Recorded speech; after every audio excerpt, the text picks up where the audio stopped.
For sure. Well, yeah, my name's Alex Isola. Currently a minor league grinder for the Minnesota Twins. But yeah, I'm from Sacramento. My family lives in Lincoln. Right now, that's where I was at this offseason. I was at the Alumni event. Um, yeah, man, I started playing hard 90 when I was like 9 or 10. I love Rick. He's like another dad to me. Really big mentor. That's kind of when I really fell in love with the game. Started playing travel ball, and I loved it. I was on the pastime team, so um, went to high school in Sacramento, went to Jesuit, and then got recruited. Played at Utah my freshman year. Ended up leaving. Went to a junior college in Arizona called Diablo Pi, and then I went to TCU for a year. Got a scholarship there, and then got drafted last year.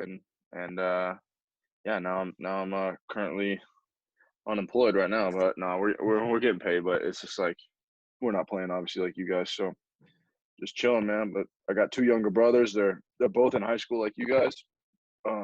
Devin knows one of them, and or two. He actually knows both of them. But yeah, and they both go to Granite Bay. So and then my parents still together. So yeah, that's pretty much me. Awesome, cool. And you were at Big League camp a little bit this year. You said, right?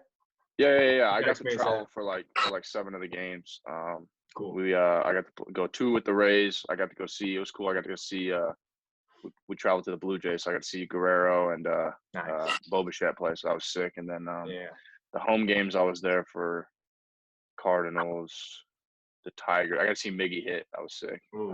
So yeah, I got to catch pens. Actually, I was telling the last group, I got in one of the games. One of our catchers went down, so called out the bullpen. They're like, "Hey, you're going in." I was rattled, nervous as hell, obviously, but wasn't ready. I hadn't really thrown, so they just threw me in because one of the other catcher had to go to third, so it was a shit show, but it was good. But yeah, Awesome. it was cool, man. That's cool. That's really cool.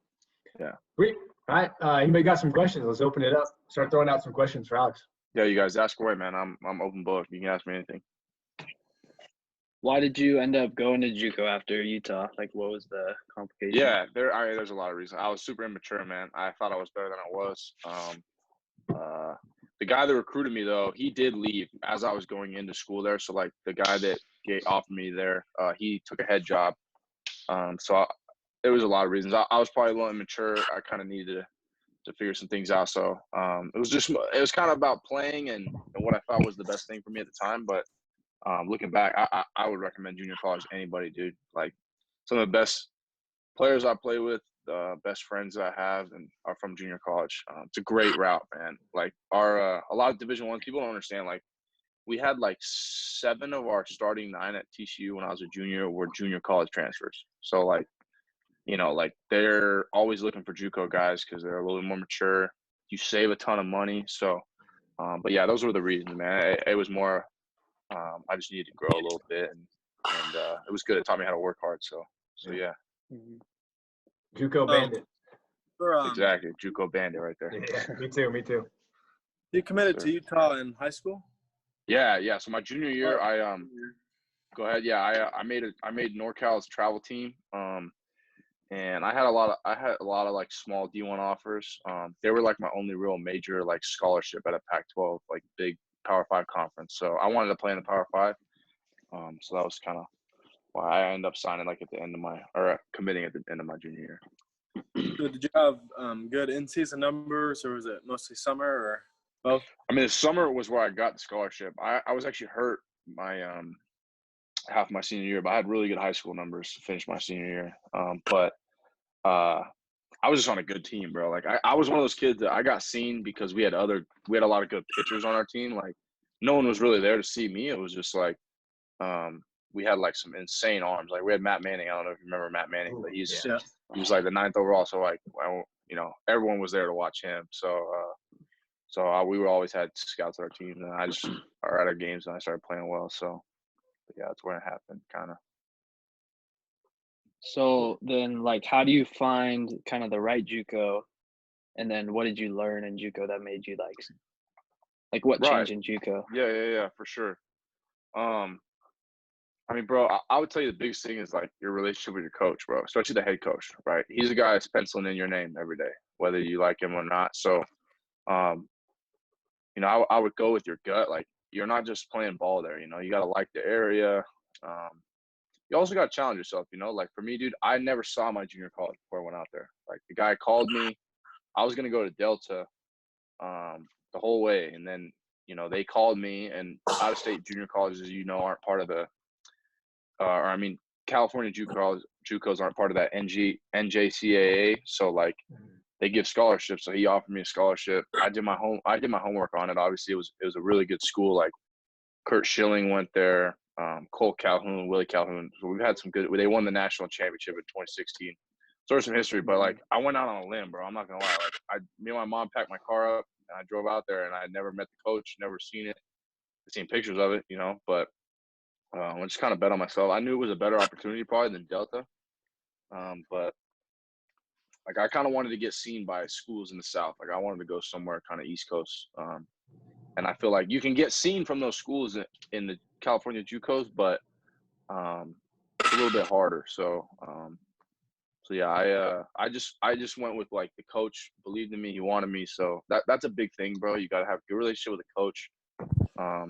Get a feel from the guys. Like talk to the guys that are there. Like without the coaches there, like talk to them, when you go visit, or if you know someone there, like talk to them. What's their experience with it? Because the players will tell you a lot about, like their experience with the coaches, all that stuff. So, I mean, yeah, it's partially like you just kind of feeling it out, but I also went with my gut. You know what I mean? Like there's an element of that too. So, Nice. cool. Are you looking to go to junior college? What was your name, bro? Nate. Nate? Are you thinking about it? Yeah, I am thinking about it. Coach Jimmy over here has told me a lot about JUCO. He went to JUCO and then he ended up in Nevada. And Yeah, bro. It's a good route, bro. Don't be ashamed of it, man, bro. I'm telling you, like, especially like some of the JUCOs in Arizona, like it's a wood bat league, like some serious talent out there, bro. Serious talent. Like so people sleep on it, man. If I know what I know now, I'll always tell my kids one day, like, it's no shame. Like you save a lot of money. I think it teaches you how to work hard too, bro. Like it's like playing 2 seasons. Like in the fall we played like 40 games. And then you play a spring season, so it's a little bit different. That you get a lot of experience. And the JUCOs in California around that area are solid, bro. Delta, you got Sac City.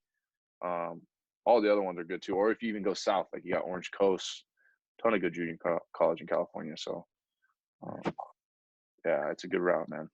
Yeah. Cool. Devin, you were hitting some bombs before you left. Sorry. No, go ahead. All right. What are like the biggest things mentally that like help you perform? Ooh, like hitting good. wise and. All right. So I told the last group, like, the mental game is the most important thing, bro. If I could like tell you the honest truth, like everyone works hard at my level. Everyone like, puts in physical work. They got talent. Like what makes the men of the boys is like who can do it consistently every day and who shows up, and plays their best baseball every day. And that's all mental. So I'll give you 2 books that you should get. Awaken the Giant Within, Tony Robbins, and Mind Gym is a good athlete one too. But I read that one. That's a good one. Mind Gym. But yeah, I mean, like, because the thing is, bro, like, and I can give you firsthand experience, right? So when I went to TCU, okay, I had a great experience there. I had a very negative coaching staff, like probably the most old school, like you mess up, they're in your ass like all the time. So it was like every day you're getting blown up, So, and if you don't deal with those emotions and you don't like consistently like build yourself up, focus on the positives, read positive stuff, look at positive videos and stuff like that, you're gonna get kind of enveloped into that negativity. And it happened to me, bro. Like I started having doubt with myself, and it hurt me on the field, bro. I lost my starting job at the end of the year. That's why I got drafted late, So I would say the biggest things are like find out when you play your best. Like think about the games when you played your best. What were you saying to yourself?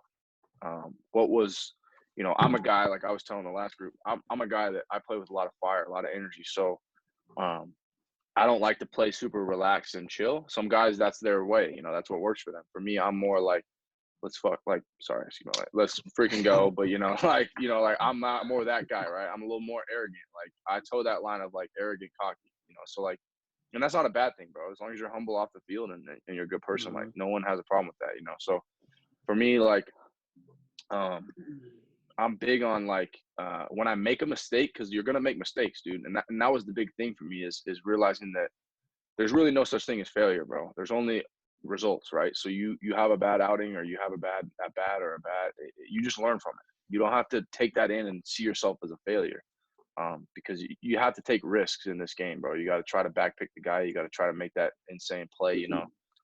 But if you're worried about making a mistake, you're not going to make those plays, you know. So those are the big keys for me. As far as like what I say to myself, like when I'm at the plate, and when I'm catching is like when I'm catching, I always tell the other group like, I want the guy to steal, bro. When I was like 10 playing hard 90, like I wanted kids to steal so I could throw them out. Like that's how I, you know, if I'm like, please don't go, like I'm not gonna throw a good throw. So I'm like consciously telling myself that.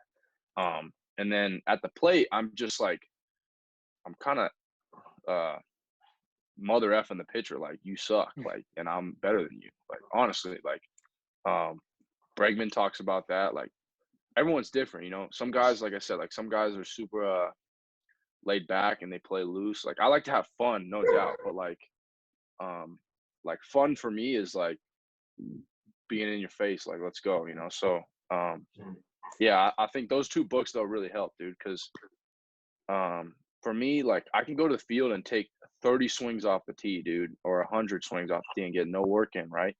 But so while I practice that mental game by like taking the tee. I'll go and I'll get in the boxes if it's a game, and big body language, man. People don't pay attention to your body language. Like when you're like big shoulders, chest up, looking everywhere, like you feel better, right? If I hang my shoulders and I'm down, like if I play like that all the time, you're gonna play like not as well. So pay attention to your body language in practice and stuff, because that's key.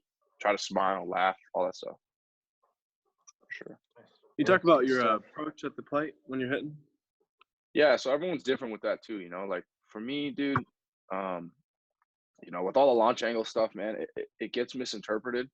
You know, for me, I have to think a little bit down on the ball. Like a lot of guys are that way. Like I can't just, you know, dip and rip. Like that's not my game. I want to backspin the ball. You know, I'm not trying to hit ground balls, but I'm trying to hit line drives. Almost hit it through the wall instead of like over it necessarily. So I mean, I think that's a big thing, like trying to hit a line drive somewhere hard. But really, like it just depends on the pitcher I'm facing. Like if I got a sinker ball guy, I might have to swing a little bit more up just to like get underneath his sinker, you know. But I'm really just trying to stay gap to gap. And I you know, my strength is the bottom of the zone, which I didn't know until this year. It was like looking at my numbers, like I don't hit the high pitches well, and that's a lot of guys too. So for me, it's like my approach is get something I can handle and put my best A swing on it, man. And I don't try to think a lot of stuff in the box, man. So I got myself in so much trouble throughout college, just like thinking about my back elbow. Like when you get in the game, man, you know what that pitcher's trying to do to you, and then don't think about anything else. Like try to get your pitch and put a good swing. If you think about anything mechanics, you're in trouble. Like so, I would just say my approach is like middle of the field, like react wherever it is. I definitely look more away. I don't look in, because when I look in, I pull off the ball a lot. So I definitely would say when I'm in trouble, I'm trying to anticipate the ball in instead of just reacting in. Like for me, and I think a lot of great hitters have that approach. Is like, because a guy like pitchers, especially at the high school level and college level, is like, I got to make a guy prove to me that he can throw inside consistently. Like most college pitching coaches are trying to call away. Like they think that nobody can hit away. So if I look away, I'll react in, hopefully, if, you know, I'm on time for a fastball. So I would say definitely I'm looking away, and I'm just trying to get my pitch. But I keep it super simple, man. The simpler, the better in this game. Yeah, definitely. Less is more. 100%. That's one of my favorite sayings. Yeah. I like that. All right, keep them coming, guys. So Coach P is big on like ground balls and staying lower. Did your approach kind of change when you went to college? Because I know you know Carter, right, Benbrook? Yeah. Coach P focused on hitting like opposite field for him, and he said that Santa Barbara coach told him if he hits it opposite, then he's not going to be in the lineup, which was surprising. But All right. So okay, so here's the thing. I'll tell you this is like everyone's kind of different. So like I can't think like hit the ball like if I and you'll understand this when you start seeing more velo is like guys throwing out at my level at the top of the zone a lot, especially if you have good four seams. And so a lot of guys are pitching at the top of the zone. So you cannot hit a ball up, swinging up. But so as far as like inside out, you don't want to lose your ability to pull. All right. So I agree with that. Like you don't want to always like fist your way to getting it oppo. Right. So I definitely don't like but I would say that and bro, and I say this because being in big league camp, bro, you watch Nelson Cruz. Okay, you talk about a guy that's 40 years old. In 400 at bats last year, he had 40 homers, 311, like 111 RBIs. So he every 10 at bats he's in a homer. Yeah, and he's a bigger dude, but he's not as big as I thought he was gonna be. He has the shortest, most simplest swing, bro. And his tee work is like it's like magic watching it, bro. All um, he does the high tee, dude, and he just hits line drives, and then he'll set it up super low. Same thing, line drives, and so and he's always working away. So he is working like I would say you want to go like 70-30. Like you still want to work on the inside pitch, because you don't want to lose that feel for being able to pull, bro. But most good hitters, their approach at least, and like I get what the coach is saying, like he wants them to do damage, right? yeah, And like I said, I'm not trying to like get handsy the other way. Like I'm not trying to like push it there. I'm still trying to drive it there, you know. But yeah, it's a fine line, dude. Because if you sell out for pull side, you're going to be a one pitch guy. You're going to be a dead red fastball hitter, and you're not going to be able to hit it off speed. I've been there. That was me at the end of my college season, dude. I was selling out for inside, and I got slidered to death. And you know, I had a 4 punchy game against Tech, and it was not fun, bro. So you know what I mean. So like, yeah. So I mean, it's everyone's kind of different.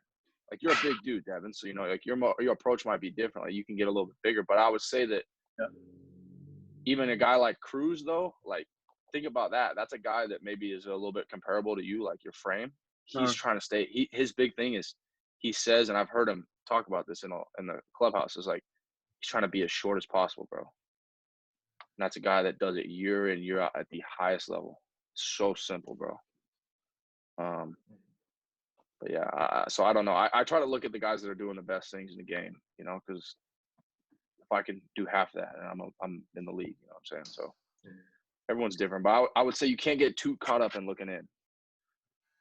You know, those guys just don't last a long time. Or if they hit 40 homers, they hit 180 and they're out of the league, like Chris Carter, you know, guys like that. So I don't know. Yeah. It's tough. Yeah. So how do you keep the game fun with like the pressure of performing and stats, etc., stuff like that? It's a good one, bro. That's a very good question.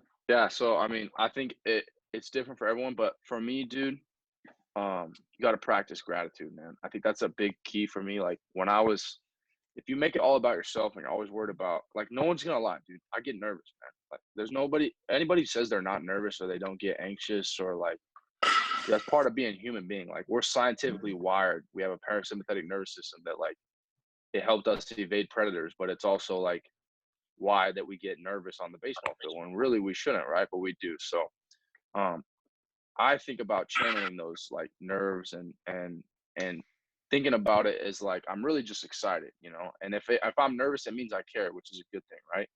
As far as having fun, man, I mean, dude, like I think about it this way, right?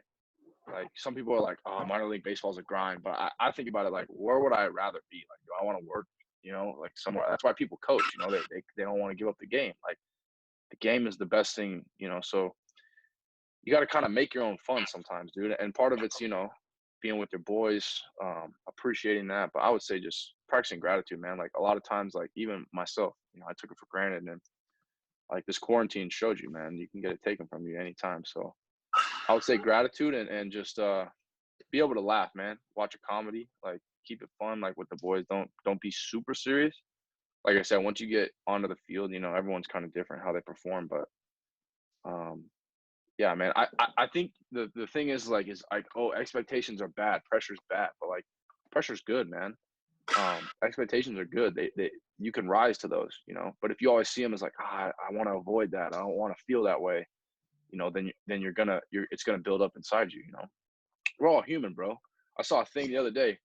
DeGrom was talking about he's nervous every time he pitches. It could be a sim game on a backfield and he's nervous. Jacob DeGrom, bro, the best pitcher in the NL. Like he's nervous all the time. So just realizing that it's normal, it's part of being a human, but that it doesn't have to affect you. You know, you can channel it the right way. So, and I work on that every day, dude. Like that's like something that, you know, it takes time. Like I haven't completely figured that out, but I would say just like realizing that everyone's gonna get those feelings and not to try to avoid them, but just be like, that's okay. That means I care. You know, that's a good thing. If you stop caring, then like maybe you're in the wrong thing. You know what I mean? But yeah, I just love competing too, bro. The other thing is like, if you don't like to compete, like that's always fun to me, dude. Like, you know, I with this kid today, we did a live at bat, dude, and you know, I'm talking crap, and that's fun to me. You know, like doing stuff like that. We play ping pong. It don't matter. Like I'm trying to win, so competition's always fun for me. Those are the ways I do it. But yeah, man, just be grateful. Just be grateful. And you never know when your last game's gonna be, dude. It's the truth. So Yeah, nice. Good Good advice. stuff. Sweet. Who's got keep it another one? coming, dude. What was your favorite baseball memory or experience? Or Oof. There's nothing like winning a championship, dude. I mean, like I've had some good like individual memories, but like we won a championship my summer ball year. After my freshman year of college, I played for a small travel team or summer team, the Medford Rogues, and we won it all. And it was that dog pile, like I mean, we were popping like apple cider, but it was like still like it was just so much fun. You know what I'm saying? Like Yeah. that's what you play for, man. Like if you listen to any great athlete talk about like you play to win, like you know. So I would say like that was probably my best memory, like as a team, just because like um, just insane. Playing at Arkansas was pretty crazy too. Like in that regional we played in last year, like their fans are crazy, bro. Like they tailgate like it's football. Like they got people out there drinking beer at 11 a.m. getting ready for baseball. Like you know what I'm saying? Like it's a different. South is different, bro. South is different. But yeah, that was probably my favorite memory of baseball for sure. What's your diet like?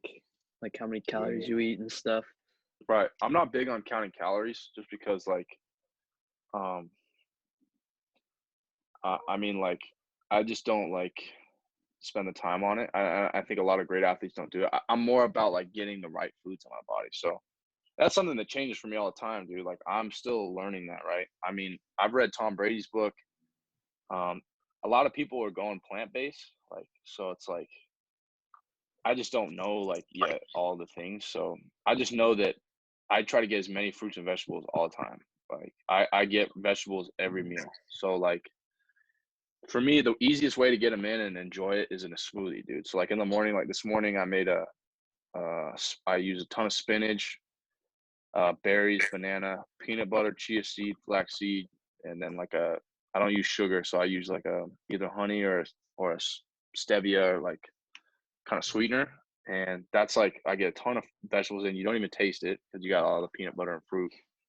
Um, but yeah, man. I mean, the thing is like you know when you got to have carbs. Like baseball players were I want to say it's aerobic or anaerobic. One of the ones we sprint, right? So like we're not like a long distance runner. Okay, so like you know our bodies function best on carbs. So like when I'm in the off season, I might eat less carbs, but like when I'm playing baseball, like the best way to refuel your body is with carbs. Um, but not all carbs are the same. You know what I mean? Like a brown rice versus a white rice. Um, you know, like I mean, just say do the best you can with what you got. So like typical, like you know, I always do the smoothie in the morning. Lunch is different. You know, like I'll do a sandwich on wheat bread. You know, with some fruit, maybe some carrots. I like carrots and hummus. Dinner's kind of different, bro. I mean, me and my girlfriend, we make burrito bowls. Fish is really good for you. I like cod or salmon. You should try to get as much fish or shrimp if you like shrimp. Shrimp are good. So I mean, I don't know. I'm still learning with that. I think you got to listen to your body. All I know is when I put good food in my body, like I recover so much better. And the name of the game when you get to my level is like when you play every day, like the guys that eat like crap, they end up with Tommy John, like it's or different injuries, like, but don't be obsessed with like being jacked or like yoked, because what I've realized is like baseball body is so much different than other people's like there's I play better and I don't get hurt as much with a little bit extra fat on me. Cause like if you're too lean, you get soft tissue issues. You know what I mean? So, yeah, man. I mean, just eat as good quality food as you can, but definitely fruits and vegetables. That's probably the key. Vegetables more than fruit too, like spinach, kale, carrots, whatever vegetables you like. Get as many as you can. Good stuff. Nice.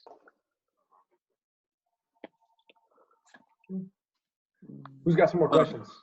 Is baseball, was it a lot different when you went to TCU? Because I'm looking into some schools out there, Yeah, and I don't really know like if it's different or not. I love Texas.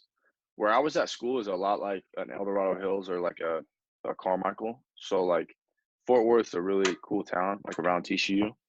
I love Texas, bro. I could see myself living there one day. It's got a lot of stuff, obviously. People like baseball way more in the South than on the West Coast. Like people like baseball on the West Coast, but like if you go to school in Texas, bro, or like like once football season's over, it's baseball season. Like they like basketball, like at a Duke or North Carolina, but like at TCU, it was like fans were nuts, dude, crazy fans. The baseball is a little bit different as far as like West Coast style of baseball is a little more small ball. Like when I was at Utah, we bunted every day. At TCU, we never bunted. Like we don't sack bunt. It was like if you were a guy with speed, all we ever bunted for was base hits. Like if we were gonna move a guy, we're still trying to get a hit with the bunt. So it's a lot more velo. Like I'm sorry, like I played in the Pac-12. The bullpens in the Big 12 or like the SEC it's like night and day. Like you get every guy throwing 92 plus. In the Pac-12, you'll have a crafty guy. Sunday might be a Pusling lefty. So like that style of baseball is a little different. It's a lot more like long ball, big velo in the South. So I enjoyed it. It played to my strengths better. But you got to kind of be able to do it all, dude. You want to be a complete player. So, but yeah, that's kind of the difference. I would say the fans and then like just the style of baseball is kind of the difference. School is all the same.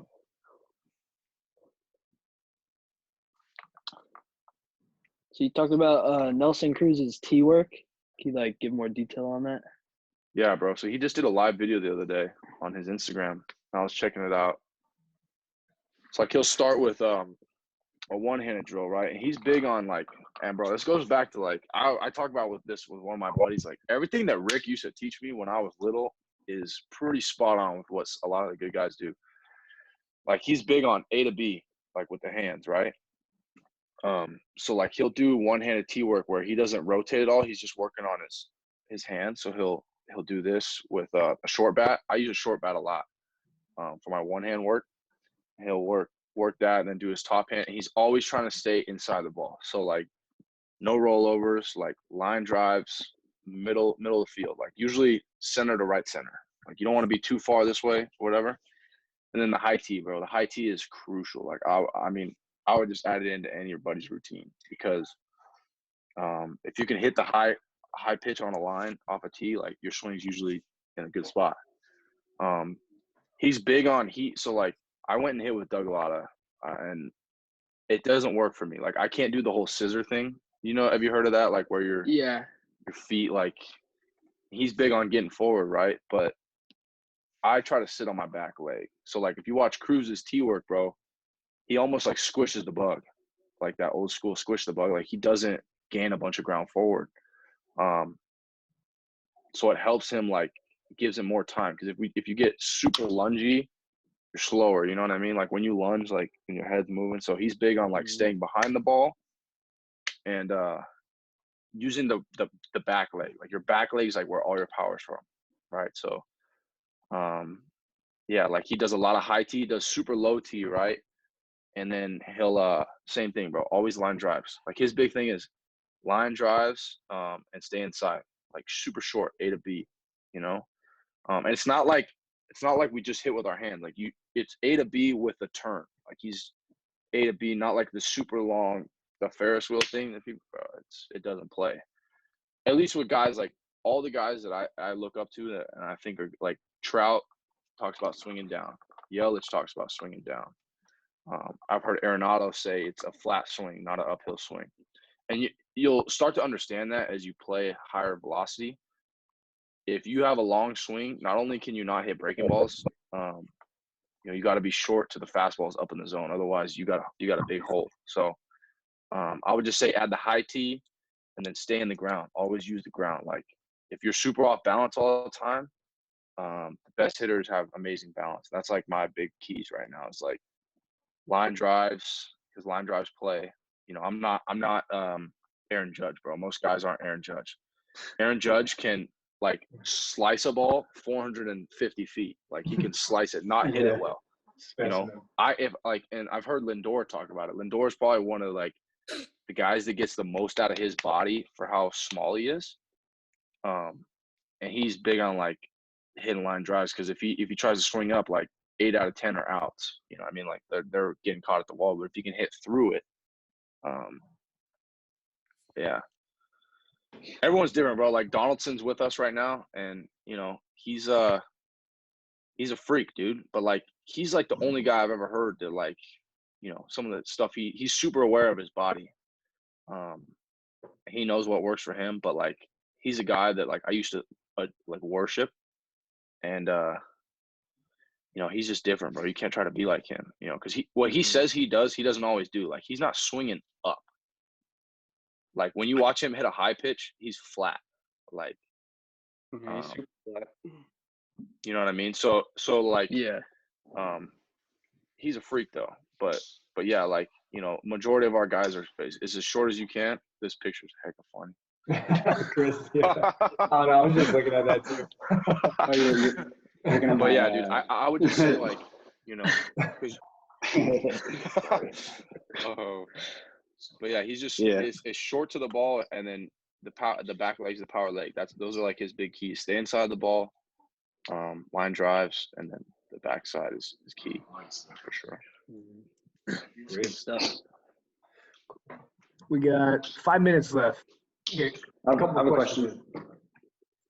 What was the biggest challenge for you on or off the field when going from high school to college? The mental game, bro. Everyone's pretty successful in high school for the most part. I got to college and I didn't have the swing I have now when I was a freshman, man. So I got humbled quite a bit, even last year in college. So just working on your mental game, bro. Those were the biggest thing, because yeah, the competition's a little bit better, man, but like you'll rise to that. And when you're around the competition enough, like you start seeing velocity. Velocity is one of those things that if you see more of it, you get used to it. Like that's why, like, if you just hit off a high velo machine, it'll start to look slow. Not slow, but it'll look more, so the competition gets better for sure. But I would say just my mental game and then balancing schoolwork, dude. That's a hard thing in college because you're on the road so much. You just, like I was telling the group last time, get it done early. I hated doing schoolwork at night, but if I got it done in the morning or like in the afternoon before, I most of the time got it all done, and I could do whatever I wanted that night, whether play video games, hang out with the homies, or whatever. But yeah, those two things, the mental game and probably balancing school, is the biggest adjustment. Nice. Awesome. Anybody got a couple more? One or two more questions, maybe? You got any like workout training advice that's really helped you? Yeah, it's don't be a meathead. Like, you know what I mean? Like everyone, and like there's a time, like bring energy. Like I tell my youngest brother, like you can go in there and you can put as much weight on the bar. If your movement patterns aren't good, like you're gonna hurt yourself, or you're not gonna get the most out of the lift. For me, like I'd rather have less weight and have the most precise form, super focused. I could feel every muscle that I wanted to feel. That's the key. Like if you can't control it, if you can't control the weight, then you're just being a meathead. Like, and I've been there, dude. My freshman year, I was a meathead. Like I liked curls and try, like it's awesome, but you're not helping yourself on the field. If that makes sense. You know what I mean? But yeah, it's one of the biggest advice. Everyone's trained is different, but I would say be explosive and control. Like when we hit, we want to have a controlled load. So yeah. Cool. We got one more question. Time for one more. More. Could be about anything. Don't have to be about baseball. Yeah. What about that the home run that Minute made? How was that? That was my first start, my first collegiate start, dude. I blacked out a little bit. I'm not gonna lie. I'm telling you guys though, the power of the mind, dude. I was telling the group last time. I had a dream the night, or I visualized the night before hitting a bomb at that stadium, and I did it, dude. Like I'm not kidding you. Like I was telling them, like when you wake up from a dream, and it's a nightmare, and you feel like you're falling, but like your body thinks it happened. Like you wake up and you're super scared.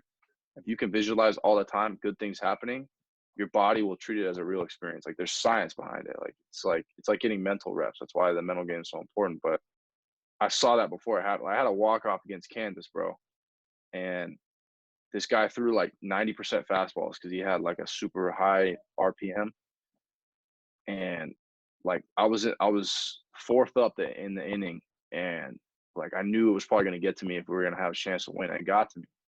When I took like 5 minutes on it before, and I was just visualizing him throwing a heater, like up in the zone, and like hitting it out to left field, and I did it, bro. Like literally. So I mean, I would say like that was a part of it, but yeah, it was. I mean, that stadium's insane, dude. Like it's cool when you get a chance to play in a big league stadium. It was really cool. But yeah, I mean, I would say I was prepared for it. You know what I mean? Like I lived it in my mind, and then it manifested. You know what I mean? If you guys like McGregor, bro, watch McGregor's documentary. He's big on that. I don't know if you guys like fighting, but that's probably one of my favorite documentaries. I've watched it like 6 times. His first fight against Aldo, he told him, he's like, he's gonna overcommit with a left, I'm gonna knock him out, or with a right, and I'm gonna knock him out with my left. He does it in 15 seconds. That's cool. And he visualized it every night, and he did it like in 15 seconds. So I'm just big on that stuff.